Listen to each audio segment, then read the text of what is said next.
Subscribe பட்டனை அமுக்குங்க, bell பட்டனை அமுக்குங்க. வாழ்க வளமுடன். இப்படிக்கு பாட்டி வைத்தியம். உங்க பாட்டி பேசுறேன்.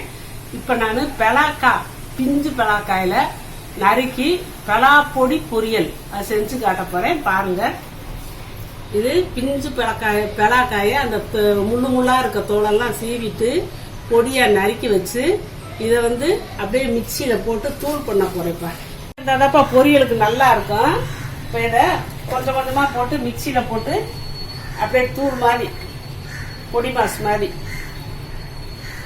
அப்படியே பொடியா ஆயிடுச்சுப்பா. பொடி மாஸ் மாதிரி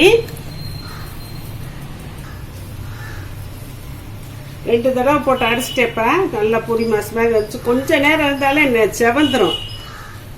அதனால நம்ம உடனே அடுப்புல தண்ணியை வச்சிருக்கேன், அப்படியே போட்டுருவோம். இப்போ தண்ணி வச்சிருக்கேப்பா. இந்த பொடிக்கு தேவையான அளவு உப்பு போட்டாச்சுப்பா. கொஞ்சம் பட்டாம் போட்டா கூட அப்புறமேல நம்ம போட்டுக்கலாம். தண்ணி கொதிச்சிருச்சு. தண்ணியிலே நான் உப்பு கல்லுப்பு போட்டேன்.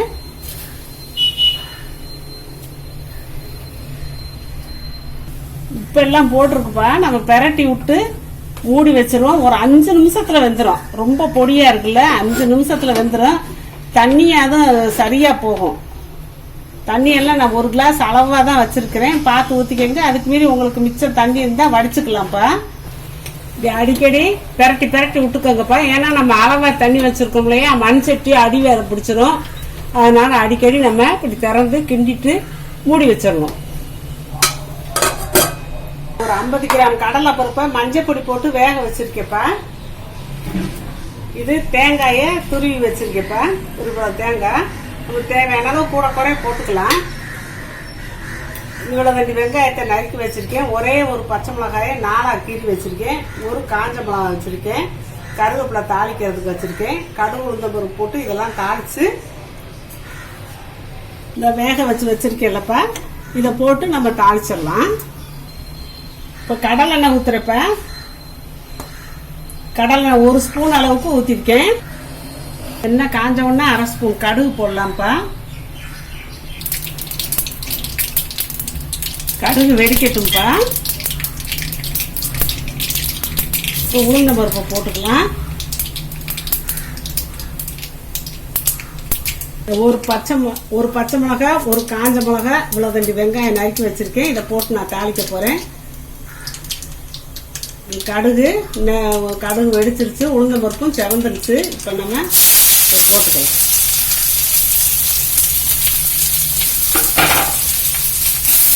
போடுறோம்லப்பா, அது கொஞ்சம் வாய்வு. அதனால நம்ம கொஞ்சம் பெருங்காயத்தை அந்த ஓரத்துல போட்டுக்கலாம். கடலை பருப்பு வாய்வு இல்லையா, அதனால கொஞ்சம் பெருங்காயம் சேர்த்துக்கிட்டா நல்லது. ஒரு 1/4 டீஸ்பூன் கூட கொஞ்சம் குறையாதான் போட்டேன். இப்ப நம்ம நல்லா வதக்கலாம். இந்த கருவேப்பிலையை போட்டாச்சுப்பா. வெங்காயம் எப்பவுமே கொஞ்சம் நல்லா செவக்க விட்டுறணும்ப்பா. அது அந்த பச்சை தன்மையோட இருந்தா சீக்கிரமா நம்ம செஞ்சு வச்ச காய்கறி கெட்டு போகும்.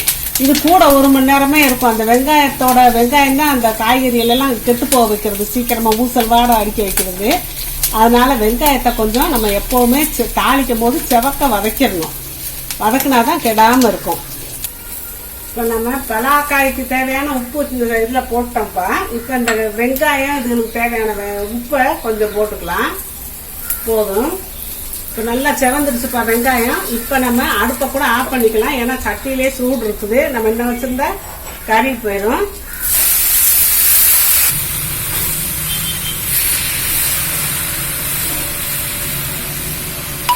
இப்ப இந்த பருப்பு போட்டுக்கலாம்ப்பா. பருப்பு வேக வச்சு தண்ணியெல்லாம் வடிச்சுதான் வச்சிருக்கேன். தேங்காயும் நம்ம போட்டுக்கலாம். இப்போ பெலாக்காய் பொடி மாசு ரெடி ஆயிடுச்சுப்பா. நல்லா கிளறி விட்டாச்சு. அந்த பருப்பு இருப்பு தேங்காய் எல்லாம் போட்டிருக்கிறதுனால சூப்பரா வாசமா நல்லா இருக்கும்பா. இதை நம்ம வெறும் ரசம் வச்சு கூட இந்த பொரியல் வச்சு சாப்பிடலாம்ப்பா. காரக்குழம்புக்கு பொரியல் வச்சு சாப்பிட்டுக்கலாம், ரசத்துக்கு வச்சு சாப்பிட்டுக்கலாம். வெறும் ரசம் வச்சு இந்த பொரியல் செஞ்சா போதும்ப்பா. இதுல சகல விதமான சத்து இருக்கு. நார் சத்து இருக்குப்பா. பொதுவா நார் சத்து இருக்கு. பலாப்பழத்துல என்னென்ன சத்து இருக்குன்னு உங்களுக்கு எல்லாத்துக்கும் தெரியும். அந்த சத்து பூரா இந்த பிஞ்சா இருக்கும்போது இன்னும் நம்ம ஓவராத்தான் இருக்கும். அதனால சூப்பரா இருக்கும். இந்த மாதிரி நீங்க செஞ்சு பெலாக்காயை பார்த்தா அது மாதிரி பெலா பிஞ்சு இப்படி கிடைச்சா வாங்கிட்டு கொஞ்சம் அந்த தோல் சீவுறது தான் கஷ்டம். அப்புறம் குறுக்க மாதிரி நறுக்கி போட்டு கூட நம்ம மிக்சியில போட்டு இந்த மாதிரி தூளாக்கி நம்ம பொடி மாஸ் பண்ணி வச்சு சாப்பிடலாம்ப்பா. இப்படியும் நீங்கள் சாப்பிட்டாதாப்பா உடம்புக்கு நல்லதுக்கு. பேலன்ஸ் டயட் சாப்பிடணும். அதுக்கு தான் நான் உங்களுக்கு இப்போ இதெல்லாம் சொல்லி காட்டுறேன். வாழ்க வளமுடன்.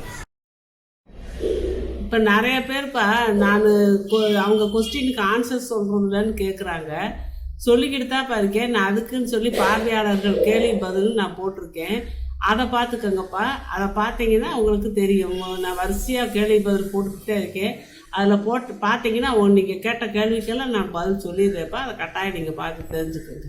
சப்ஸ்கிரைப் பட்டனை அமுக்குங்க, பெல்லு பட்டனை அமுக்குங்க. வாழ்க வளமுடன். இப்படிக்கு பாட்டி வைத்தியம்.